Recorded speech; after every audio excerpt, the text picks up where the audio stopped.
লেবাননে তারবিহীন যোগাযোগ যন্ত্র পেজারের মাধ্যমে নজিরবিহীন হামলা চালিয়েছে ইসরায়েল। এতে প্রায় ৩,০০০ মানুষ আহত ও অন্তত ৯ জন নিহত হয়েছেন।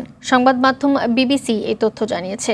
মঙ্গলবার সারা দেশে প্রায় একসঙ্গে মানুষের পকেটে হাতে থাকা পেজারে বিস্ফোরণ ঘটতে শুরু করে। যন্ত্রটি ব্যবহার করে সশস্ত্র গোষ্ঠী হিজবুল্লাহ যোদ্ধারাও। ফারুক হোসেনের রিপোর্ট।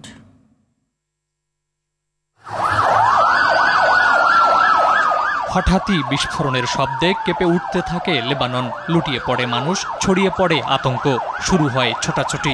ইসরায়েলি ভয়াবহ হামলায় এটি যেন ছিল লেবাননের সাধারণ চিত্র। নজিরবিহীন এ ঘটনার জন্য দখলদার ইসরায়েলকে দায়ী করেছে হিজবুল্লাহ ও লেবাননের সরকার। পাল্টা হামলা চালানোর হুমকিও দিয়েছে হিজবুল্লাহ, কিন্তু এখনও কোনো মন্তব্য করেনি ইসরায়েল।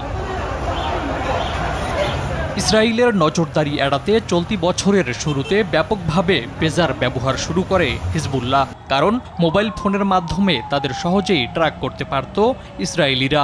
এ কারণে নেটবিহীন পেজার ব্যবহারের দিকে ঝুঁকে পড়ে তারা।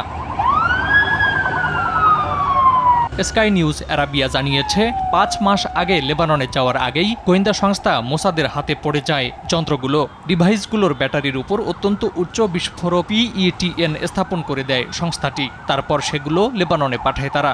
এরপর দূর থেকে ব্যাটারির তাপমাত্রা বৃদ্ধি করে ডিভাইসগুলোতে মঙ্গলবার বিস্ফোরণ ঘটায়।